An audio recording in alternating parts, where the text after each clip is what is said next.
Welcome, everybody. Harry Hog. Yeah, it's never any question. I know somebody's going to show up for us. You know what I'm saying? Right. And Hi, so Sarah. then we Welcome. and see Sarah. Okay, Sarah just popped in.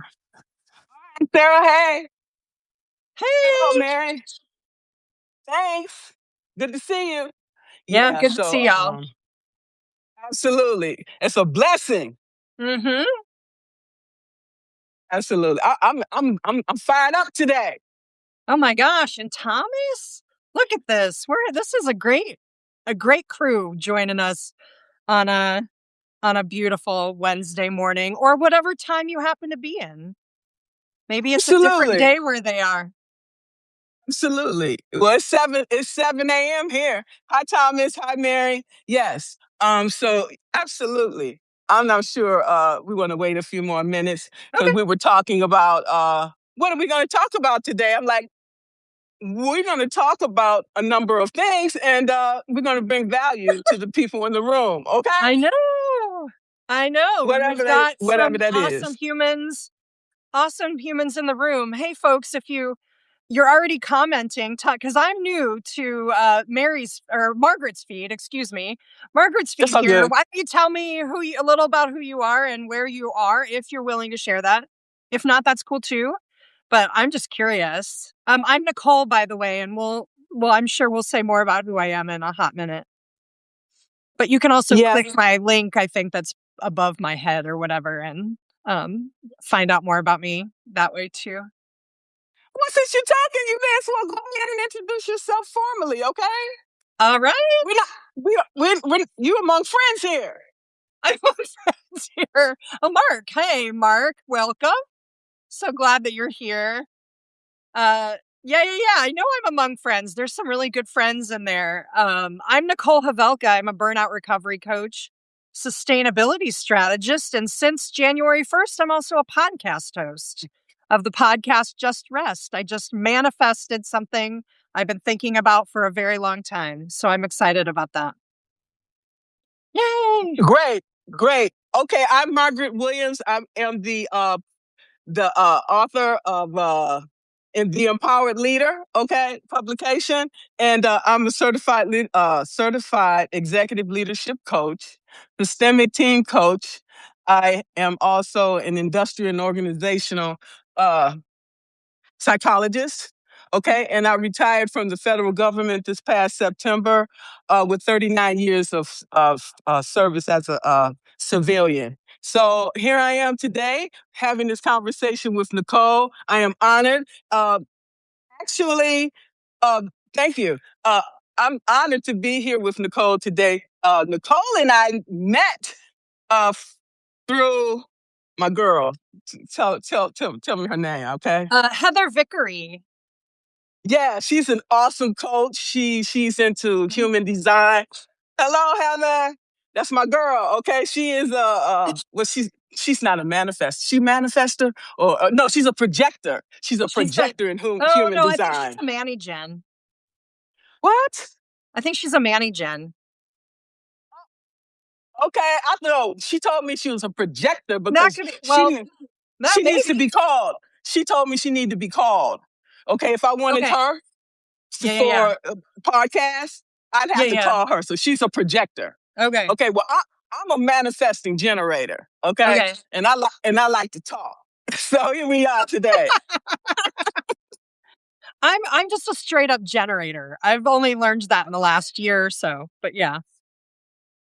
Yeah. Oh, we when we had our conversation over Zoom, we said we were going to talk about burnout, recognize, and resist. Okay. Now, how are you feeling today? Which direction you want to go today? Because we are flexible and adaptable. We have to be in today's world. We can't be fixated on with one's train of thought. We have to remain open. Okay. Right. So I'm happy to. I mean, I could talk about burnout any single day if we want to talk about that, and then see like that can also go a lot of directions. And I'll just say I'll put a little tweak, a little spin on what I'm thinking about. The thing I think about burnout a lot, and the reason I started my podcast was because burnout is affecting and will continue to affect us a lot as we deal with the world that we're living in, not just our formal work, whatever that might be. That's how people tend to think about burnout, is with the job they have, and that sort of thing. But I think burnout is actually more expansive or can apply in different ways in our lives.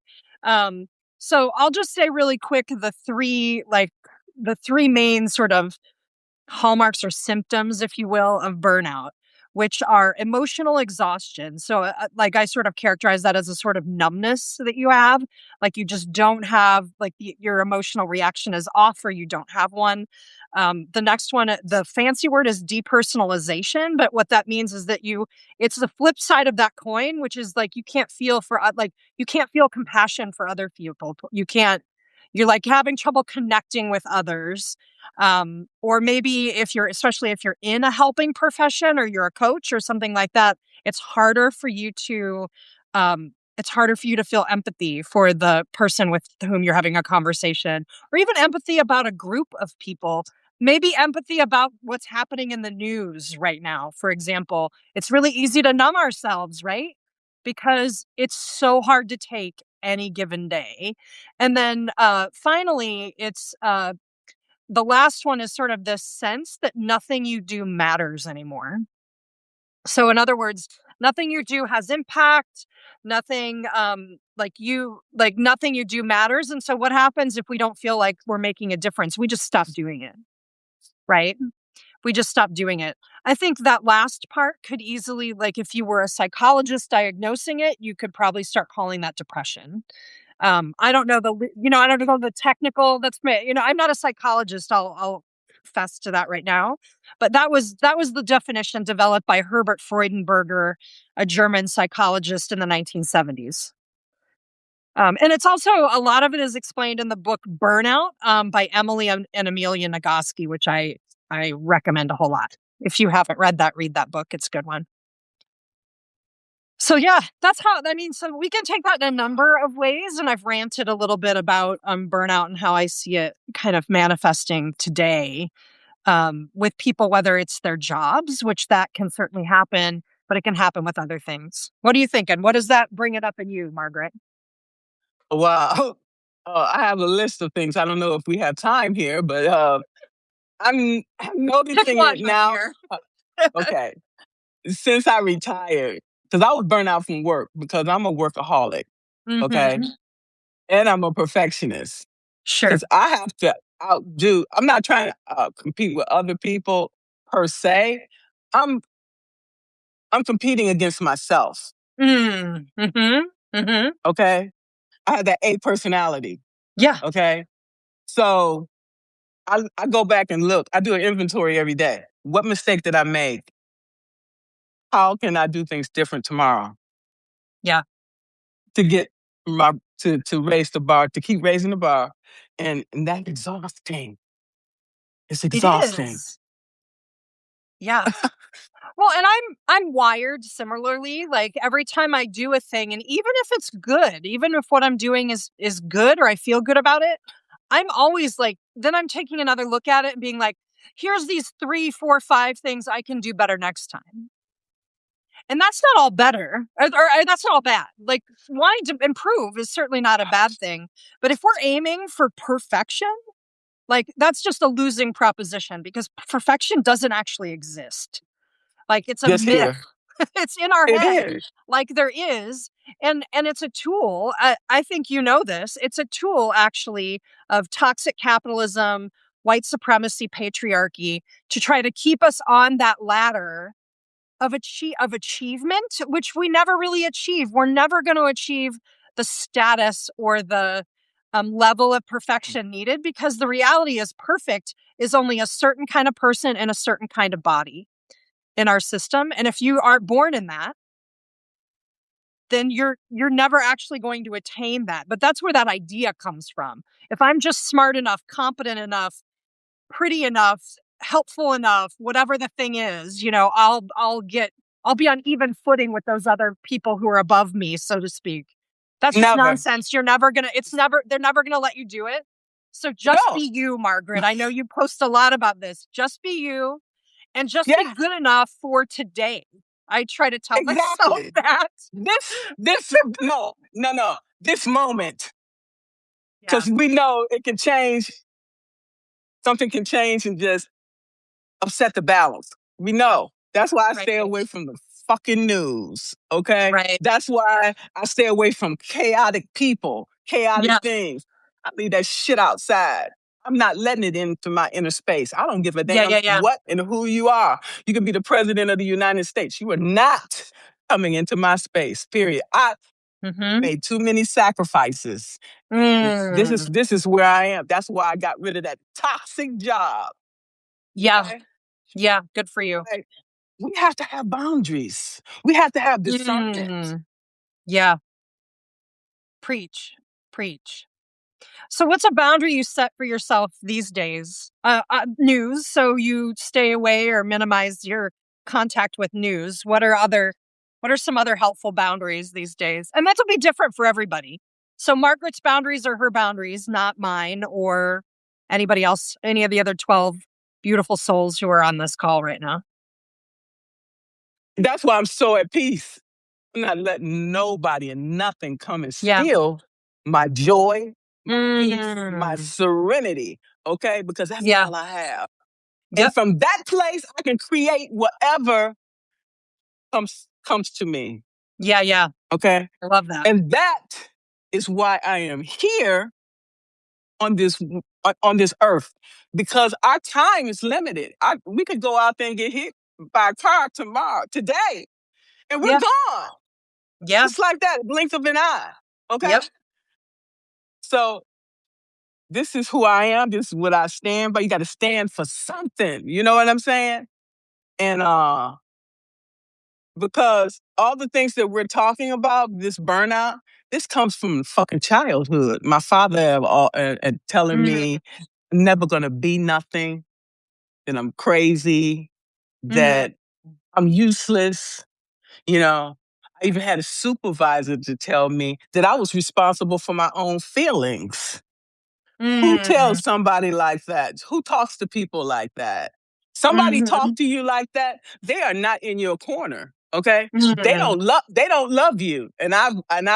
I realized it took me so long to figure that out, because I tried to please my father, because I had him put him up on a pedestal. Okay? He was a minister. He Mm. was an outstanding member in the community. Yeah. Okay? Yeah, yeah. Be respected. Okay? And Yeah. then to treat your own family like shit under your shoe. I just Yeah. I still can't completely cut that cord, okay? But all Yeah. these experiences helped me, because I can identify people with the same characteristics, okay? Yeah. But unfortunately, I've always become a target, okay, of people's wrath without even trying, because I'm an empath, and I can see things and I can sense things. Yeah, yeah. So, you know, I try to stay to myself and just try to help people, because somebody helped me. Okay? Somebody Yeah. helped me. Yeah, All yeah, right. yeah. And I've I'm gonna been give you go oh, ahead. this is no, no, you're just pulling me into the reflection that I've been doing really since the beginning of 2026. And I'm a person that sets like guide words for the year. I'm one of those people.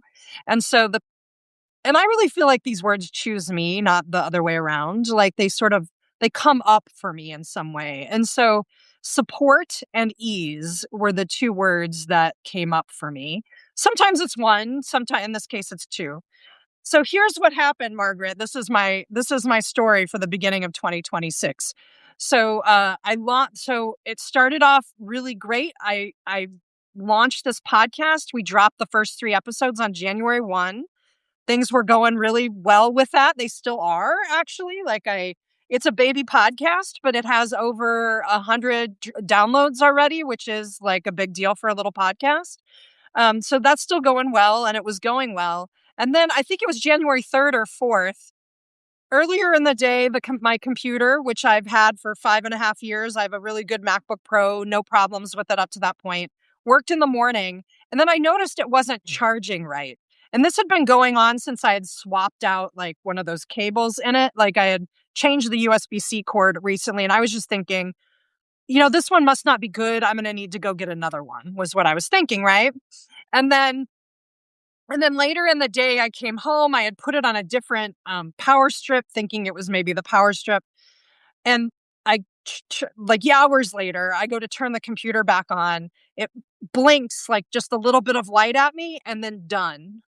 It won't turn back on. You know how devastating for someone who does this kind of content creating, I have my own business, like my whole world is my computer, right? It won't turn Right. on. And I'm still cautiously optimistic that I just need to replace the power cord. I won't bore you with all the details of this. Long story short, after different diagnoses of what may or may not be wrong with the computer, the end result is that it's totaled. Like I could fix it, but I would need to replace the motherboard, the battery, and a whole load and like another thing, and that would cost like well over $1,000 for all of that, which you You may as might well as buy well another buy a new computer. computer. So hopefully if all is well, but I wasn't in a place where I was like I hadn't been thinking about buying a new computer, so like I didn't want to make a decision quickly or on the fly. So, you know what I've been doing? Like immediately, because my local library is really awesome. We can shout out local libraries. I went to the library that second day and I said, I got 3 video conferences. How can you help me? And they have a Chromebook you can borrow at their like Oh, in the build. You have to keep it in the building, but you can borrow a computer. And they said, and they usually limit you to the study rooms to 2 hours. They're like, we make exceptions. We'll let you do your stuff, and here's your oh my time. goodness. Like they had my back, Margaret. Like these folks at the library, like we got you, we got you. So the library, and then I started asking around. I found he didn't ultimately wasn't able to fix the computer, but I now have like a really great like computer fix it guy here in town who Oh, doesn't like throwing things away. Like he's all about fixing them if he can. Um, I have all these other people, and a friend of mine loaned me like his extra laptop until I could figure out buying a new one and everything else. So I have leaned into support in a way that I have never, um I've never had to before in a lot of ways, or maybe I'm just aware of it. So tomorrow, my new computer is supposed to arrive, hopefully, but that's almost 3 weeks of no primary computer by the time I get it and get it running again, because just to set it up will take a hot minute. So that's what I've been thinking about, is about support. And I think part of what burns us out, Margaret, and you tell me if I'm wrong, is that in our culture, this false notion, I would say, that we're independent, that we do things all on our own. This rugged individualism is really where, like this is where it's all at or whatever, that this is how it's done. I'm like, that is just nonsense. Like none of us does this alone. Everybody, all of us do this with support. And why is it so shameful to need support when that's just how we're built? you know, I, you're right. On one hand, you Yeah. are right altogether. Okay, you're right altogether. But the Yeah. thing Yeah. is when a lot of times when you depend on people, they let you down, and Hmm. you end up by Sure. yourself anyway. So why ask anybody for help? Yeah. Yeah. Why take the chance and being rejected? Because I've been rejected my whole For life. sure. So why put myself in a situation where I have to be vulnerable and be told no? Yeah. Or people just don't show up for you. Yeah. So Right. I just rather than to put myself in that situation, I just rather do it myself. Right. But Well, but you're yeah. right. Yeah, yeah, yeah. I mean, I think we have to be careful. That I love that you brought up that point, because now you don't put yourself in just any old person's hands necessarily. Like we have to find the people who are at least trustworthy most of the time. Like I mean, none of us is 100% reliable. Like I try to be reliable for my friends and family, but I'm not. Right. Like, because I'm a human, right? Right, right, I right. fail to show up for people sometimes. I forget, like, probably more often than not, I'm forgetting stuff. Like, I'm forgetting to show up for people. I forget to send them that text I should probably send them because they need support in one way or another, or they need a thing that I just don't have for whatever reason, like I can listen to them and know that they're struggling, but I don't necessarily like most people in my life didn't have a computer they could magically give me. Like that wasn't an option, but they could offer me like a bunch of other support in different ways, right? Um yeah. So I don't know. I think it is complicated though cuz I'm with you. I'm someone who has not trusted people easily. Like I too have often I'm like I'm self-reliant. I'm going to have everything together and put together and I'm going to depend on myself, but it also feels really good sometimes to ask for help and get it because you do get it sometimes. Is it all the time? No. But I'm gonna get. yeah. I'm gonna give you an example. Okay. Yeah, go A, for it. cou- a, a couple of days ago, I was out with my dogs, walking my dogs, and I got caught up I got caught up in one of the leashes, Mhm. and my Great Pyrenees got away. Mm. Okay. Mhm. So my heart was pounding. And so I let the golden retriever go. I told Prince, go get Ruger. Okay. My Mhm. concern is, okay, fortunately it would go all the way down to the road. There was a fork in the road like this. And Uh-huh. my Uh-huh. heart was pounding fast. So Yeah. last time they got away, I ran and I fell because my leg buckled up underneath me. So this time I'm like, don't run, breathe, take your time, and walk down there. And I kept calling their names, okay? And Yeah, yeah. while I was going down there, I was like, Jesus, keep me near the cross. I Yeah. kept saying, Jesus, keep me near the Yeah, yeah. cross. Because I'm like, if they go down there and they get hit, oh my God, I'm gonna be messed up. Yeah, yeah, yeah. Okay. And I kept saying, Jesus, keep me near the cross while I was walking down there. When I got down there to the end, this lady came out of nowhere. She's like, are these your dogs? I said, yes, they got away. And she said, oh, this is a Great Pyrenees. I got one. And she got in her truck and drove off. I was like, oh my God. I was like, I was, I was just Yeah. so grateful at that moment. I was just so grateful. I just was just so messed up. Right. Well, and some of that is retraining our brain and our body to really remember those moments when that random stranger helped you. Like that you did the world like offered you support. Like and you were asking for it because you were in the name of Jesus. You were asking for that help in one way or another, right? And so you were Yes. asking for that help. And you know what? That woman who like didn't know you, like didn't know who these dogs belonged to, saw them running off. Like someone obviously, I'm guessing they had leashes, right? Because you had them No. walking. Oh, No. the leashes were on the dogs. Yeah, yeah, yeah. But you didn't have them, right? The dogs had leashes. No. Yeah. Yeah. No. Oh gosh. But she said these dogs are running away from somebody. I'm gonna try to make sure that they get back to the right person. And look, she did. I even How called about my that? ancestors. I even called my ancestors too. I said Mm, I was calling everybody. I was just calling. I kept going. yeah, And she's yeah. just out of the blue, she just came out. And that's what things have happened to me over the course of my life.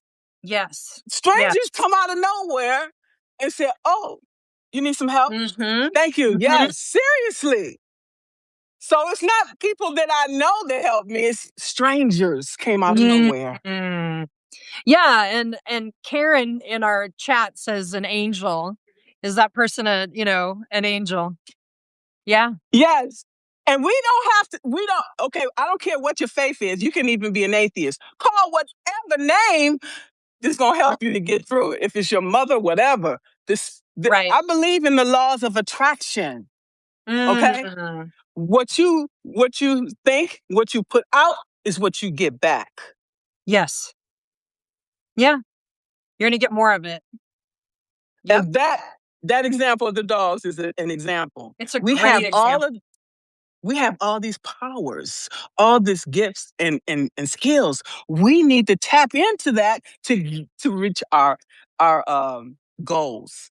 Yep. And we don't realize that until something happened, and then you're like, "Oh Yeah. my God!" People first thing they say, "Oh my God!" Right. Right. And then when you say that, the universe will just bring things on and to help you on your path. Yeah. Yeah. Yeah. Yeah. That's why. That's why I came back to my faith. That's why I came back to what I know is true that works for me. People will forsake you, but Mm. my faith is strong, and I always have that to rely on. Yeah. Yeah. Yeah. Always. Right. Right. Whatever one's individual faith is, rely like that's something that, like your joy, that's something that people can't take. You That's their know. problem. That's their problem. Right. Like this That's is mine. insecurities inside of them. That's their Sure. problem. This Yeah. is where I Sure. am today. Yeah. Okay. Yeah. I know this stuff worked because I wouldn't be alive today if it didn't. Yeah. Amen. Oh, my friend Stephanie is out there. Hi, Stephanie. It's good to see you. Hi there. Hi, Kyra. We're just getting all kinds of people joining us today. Is this how fun Yeah. things are for you all the time, Margaret? I need to be here more often, is what I think. This is awesome. Well, My you little know, my little Substack doesn't get quite so many views when I'm on it, but that's okay. It's all right. no, it does. You just don't realize it. Well, it's true. It's when it's later. I'm sure they do. I don't pay much attention later, for sure. Okay, because I don't pay attention to likes anymore because people are listening and looking whether Right. you realize it or not. For sure. For Okay. sure. So Yeah. we talked about that burnout. Burnout is more than just from work. It can be from your personal Yep. challenges that you're facing. You be burned out from those things, and every time you turn around, once you fix one problem, then another problem develops, and another problem develops, and then you start to see these patterns, pattern recognition, and you like, Yeah. whoa, why are these things keep happening to me? Right. Most times, it's because of our own what the things that we're doing or things that we're not doing. So we need to take a step back and look at the situation. Why are these things keep happening to me? Yeah. That's why I Yeah. like to do this personal inventory every day to see Mm. what I did, how I can improve. Okay. Yeah. Yeah. So tell me more. Are there specific questions that you ask yourself? Is there, or is it you sit down and like do a little journaling on how your day was and how it could be better? How do you do it? Basically, I'm just more of a if something bothers me during the day that I may have felt like I should Okay. have maybe said something differently or done something Yes. differently, Yeah, yeah, yeah. okay? Look at Yeah. my actions. Yep. Actions speak louder than words, but sometimes they don't. Sometimes words speak louder than Right. action now that I think about it. That's Right. why I try to be careful how I show up. Right. And because your words can hurt people. I know my words can hurt people For sure. Yes. without even Right. trying. Right, right, So right. if I'm trying to hurt you, I can. But why would I do that? What point would that make to hurt you? Right. Okay? Right, So right. I try to be mindful of that. And sometimes it's better to say nothing Yeah. because saying nothing is sometimes is the best response. Right. Right. Right. And I'm seeing someone in the chat saying that they like burnout from caretaking for ill or and elderly parents. Often people like they talk about the sandwich generation.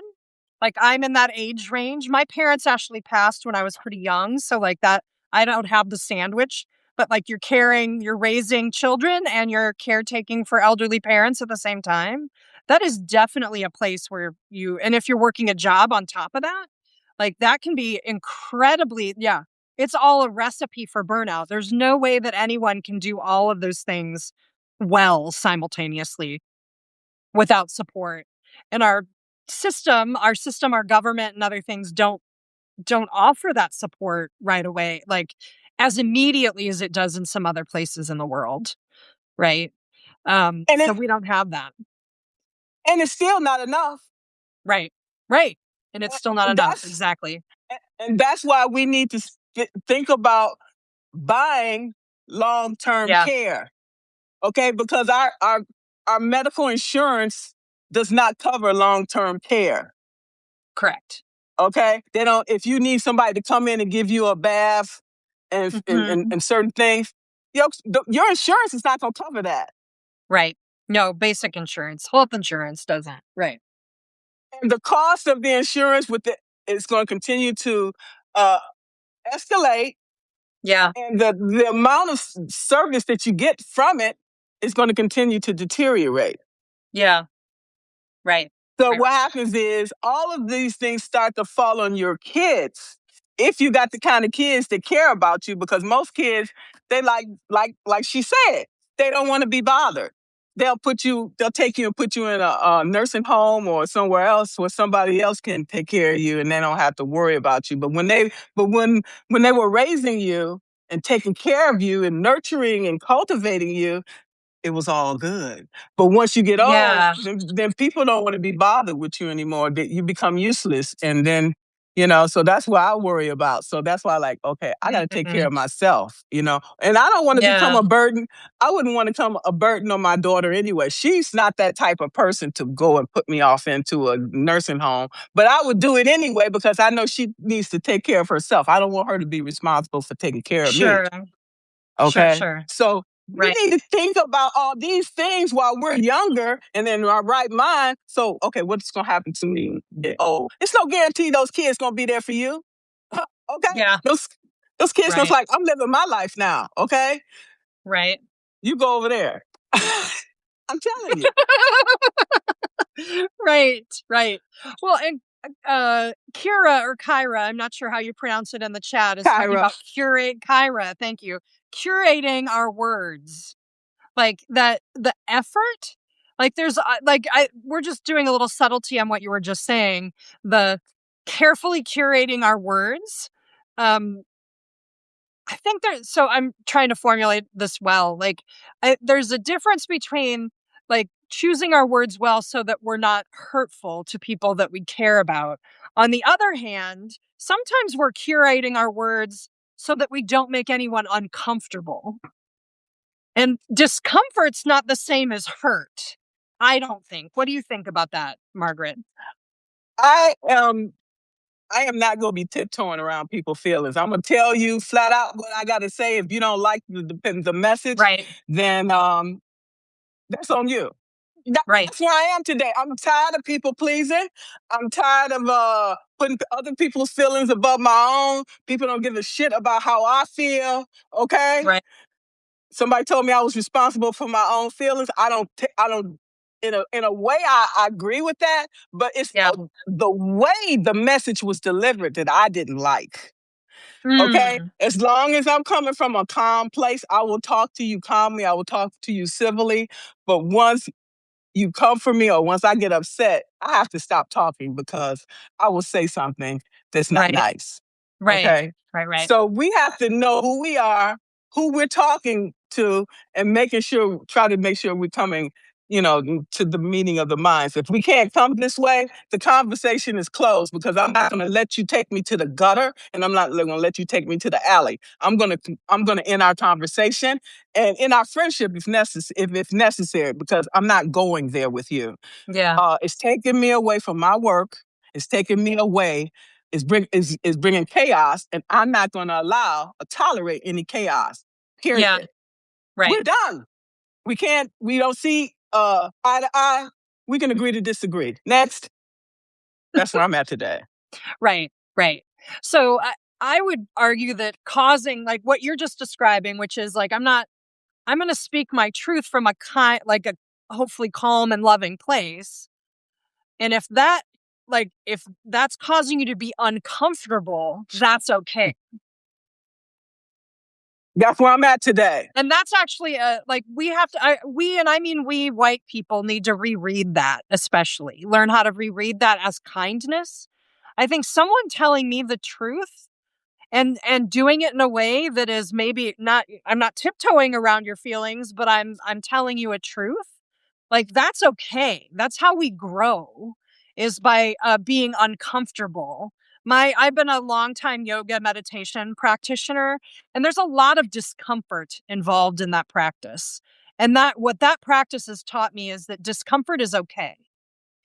Like that and not only okay, like discomfort is safe, discomfort can be okay, and it's the way that we grow and change and learn. Like we were just talking, like you do that as your own practice. I'm hearing is that during the day, if something is bothering you, something you're like, hey, this is not going quite right, you'll stop and write that down and say, hey, this is something I'm going to do better. Right. And like if Absolutely. you never felt that discomfort, then you wouldn't even notice. You would just keep doing the same thing. Right. Like I was talking to Sue Reed yesterday, most of us walking around on autopilot and not paying Mm-hmm. attention to what we're saying, what we're Mm-hmm. doing. And it's impacting not only our lives, but it's impacting other people's lives, Correct. destroying other people's lives. I don't want to be a part of that. Yeah. Yeah. Yeah. Yeah. Right. Right. Hi, If I can't be Florence. a Hi. part, Yeah. I'm if just I saying can't be hi a to some of the part, people who are joining us. I'm Yeah. sorry, if I can't be a part of doing something good in life, then why the hell am I here? Yeah. Right. Right. That's where I'm at today. And I'm I standing agree. on that, and I don't give a damn who don't like it. Right. Period. Right. Yeah. Yeah. Yeah. For sure. So you talked about recognize. I don't know if you want to get into that. Okay, we talked about the Recognizing if you're burnout. burnout. I Well, mean, we I talked think, about yeah. I mean, we could talk a little bit more about that. Like, so I gave earlier, gave those three things. So this emotional exhaustion, like a lack of empathy or depersonalization, and then like kind of feeling like nothing you do matters or has any impact on things. Those are sort of the three hallmarks of the original definition of burnout anyway. So that's how to recognize it. Those are the basics of how to recognize it anyway. And we've already said originally it was talking about work specifically, but they have applied that to other things like caregiving, parenting. I think we can be burned out if we're activists, for example. We might get burned out on that. I know that I have felt burned out about one aspect of my life and not others, for example, or even one part of work and not other parts. I think it can be really, like, yeah. So I think that that whole thing is really complicated, and can be really subtle, and recognizing it can be hard. And I'll just say one more thing, and I think there's someone who dropped a oh, Karen is talking about what about turning the other cheek? Oh, I have things to say about turning. Can oh we my bookmark that? God. And I have something to offer about that too, Okay. but you may have something too. Let's go back to that, Margaret, because I like that. I'll just finish this real quick about burnout. That I think our culture is actually built to burn us out. If you think about how hard the system like makes us work, like if you're just even thinking about your job, like let's just think about your job for a minute. And that's not even all the other things that we have to do. Like in order to like prove ourselves, we have to work extra hours, right? There's this culture of like, oh, to do your job well, you're going to have to do extra things, extra hours, especially now with the technology we have, answer emails and phone calls and text messages at all kinds of times. Blah, who needs all of that? Um, like, um, but that burns us out. It's designed to burn us out. So we might actually, a lot of us are probably wandering around burned out and not even knowing that we're burnt out. So it's not just a sense of exhaustion, although I think that's a part of it.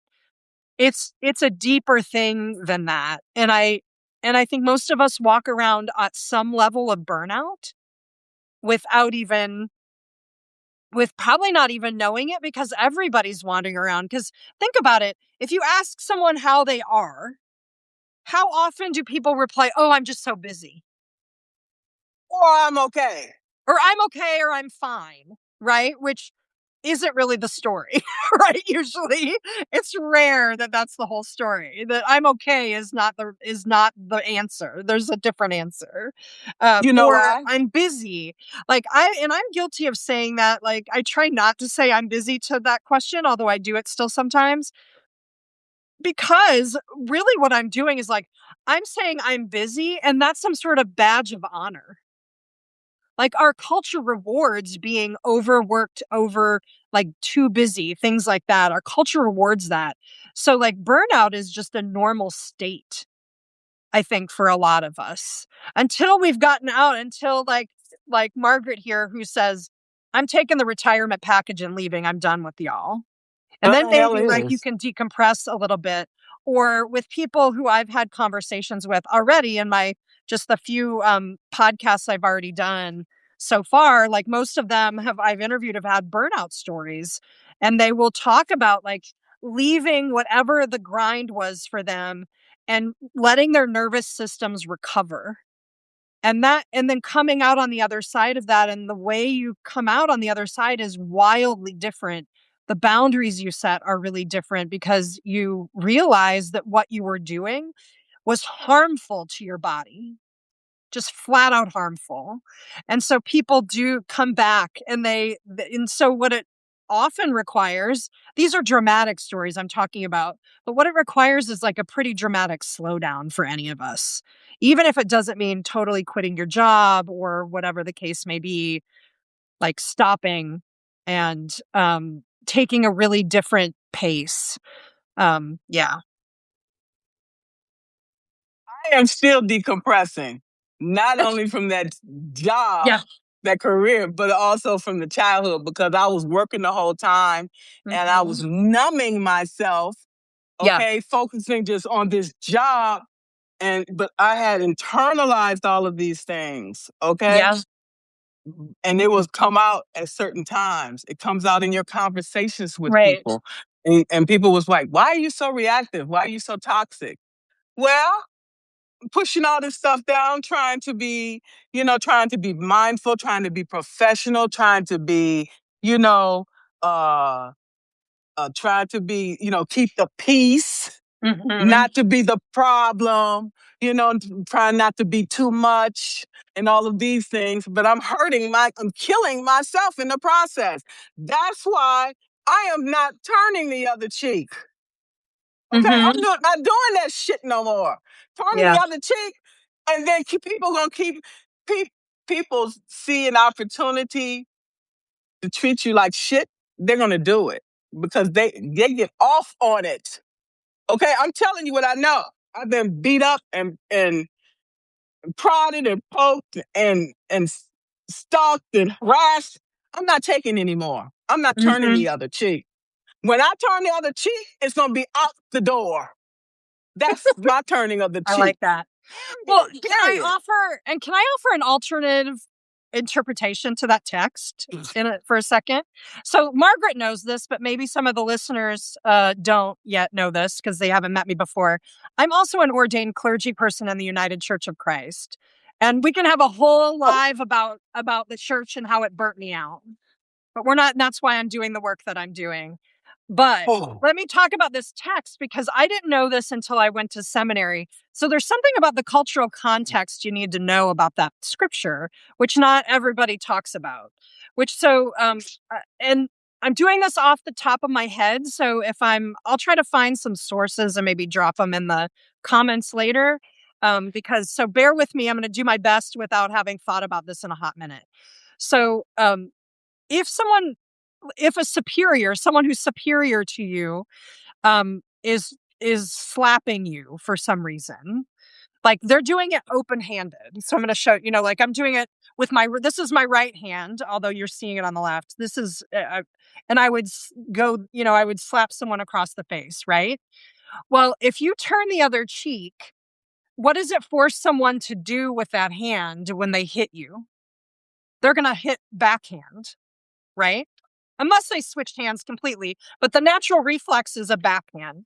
And here's the thing, in the culture, you weren't allowed to do that. That was actually that turned it around on the person who was doing the hitting because it wasn't acceptable for you to hit with a backhand. Mm. And so doing the turning the other cheek wasn't just taking their beating. Like, that's not what that was. It was showing them how, like, it was turning the shame and the degradation back on them. And some would argue in a nonviolent way. Um, and so, like, I'm just going to give you, and I'll find some sources on that and drop them in this chat later. Because it's been a minute since I've had to tell that and teach that in a while. So I'll find some sources on that. But people who are like biblical scholars, people who know about the cultural context, will say any number of those things that seem to us now, because we don't know what all of those things meant culturally, are often like, oh no, Jesus wasn't telling you just to take a beating. Jesus was telling you that this is a way to resist. This is a way to resist and turn the violence back on them in a different way. And so if you were taught, Margaret, and I bet a lot of people on this call were, that it was like, oh, just take it and it'll be all right when you go to Mhm. heaven or whatever, that kind of thing. That's not Mhm. necessarily, you can interpret that in a different way. That's not what it meant. I know that. Yeah, yeah. Have you heard that before? It's a fun Yeah, interpretation. Yeah. my father was a minister Yeah, in yeah, the yeah. Baptist church. So Yeah. yeah, that's it. But I'm not taking that crap. I'm not doing it. That's fine. You don't have to. We should not be hitting each other across the face, by the way. I'm not advocating for that for sure. I'm just saying, like, I bet a lot of the people on here don't necessarily, like, a lot of people don't get taught that, Margaret. I didn't. I grew up Catholic. Went to 12 years of Catholic school, and no one taught me that about that scripture until I was in my late 20s and I went to seminary. It's No, wild. you don't have to take abuse to go to heaven. I'm not Yeah. doing that. If that's what it takes, Absolutely whatever. not. Right. Absolutely not. Right. You talked about resist, but what we didn't talk about is how can you tell in your body when you have this burnout? Oh, okay. Let's talk about that. So I bet most people in this call could drop in the chat, like, what do you think it feels like in your body when you're burnout? Answer that question, but I'll try to answer it too. I think anytime that, say, we're tired and then our bodies kick in to we say, okay, I'm tired. You're on some level, you know, you need to stop that day. And then we make the choice because of pressure, pressure to finish something, pressure to do whatever, pressure to be perfect. We power through that. And so what is happening is that our body is kicking up a lot of stress hormones. It's like giving you some adrenaline and cortisol and things like that to push through and power through the moment. Our bodies are designed to do that in stress because it's designed to do that for actual physical threats. Like, so if you're being physically threatened by someone, you have the ability to run away or to fight back or to do what you need to do to get out of the harm. And then your body is designed to decompress from that.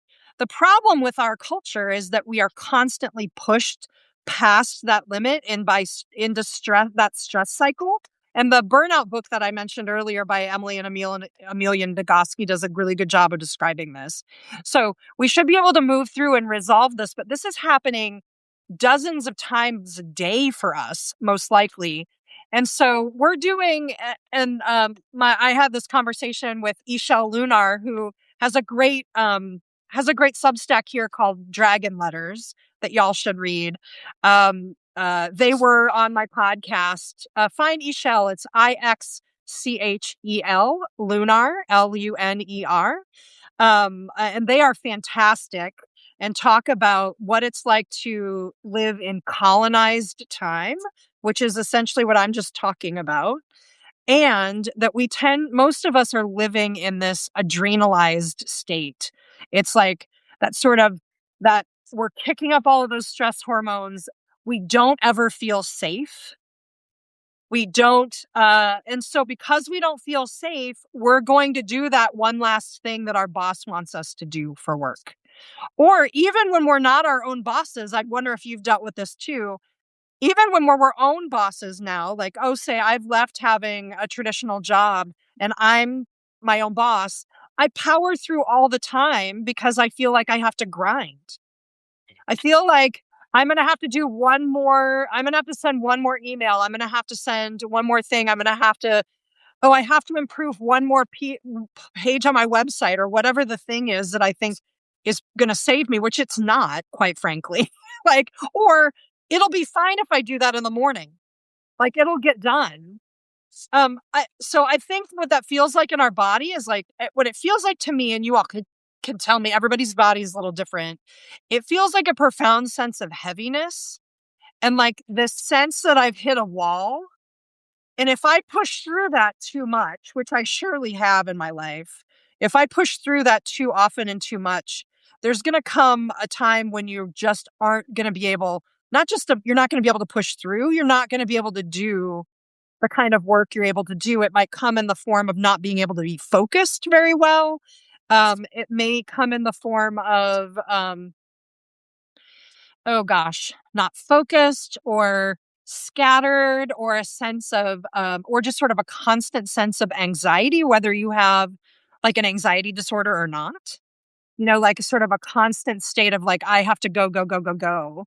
And that's those hormones doing that. That's not your body operating out of a real place of having grounded, centered energy, out of a well rested body. That's for sure. I hope that helps. Does that help a little bit? Like sort of talking about what that feels like in our body? Absolutely. And I think it's important for people to recognize the signs because a lot of times it's just like a car. Your car will start making noise and you'll forget it. And before you know it, you'll be on the side of the road. Your car will be broke down. So we have to pay attention to the signs. Yeah. Okay. Yeah. And Yeah. act accordingly because our body that will impact, it can turn into an autoimmune disease. It can turn Yeah. into heart disease. For sure. Affects your kidneys. It can affect multitude of your organs, and eventually this stress will break it down, and it's not good. And it Yeah. also Yeah. affects our nervous system, our everything.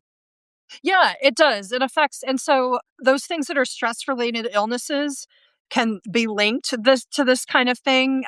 Anything like, um Florence on our chat has named like 10, like this is a real like a basic one that probably all of us feel at one time or another, like tension in neck and shoulders or other parts of the body. That's a really good simple like that's something our body is telling it. And Florence is talking about going and getting massages really regularly to help take care of that, to help you move I through go, that. I And go once a month. let's reduce the number of things that cause it in the first place. That's both of those things are great. I love massages, so I'm never going to tell you not to do those. But I let's go, also yeah, prevent it in the first yes. place. Yeah. I go once a month.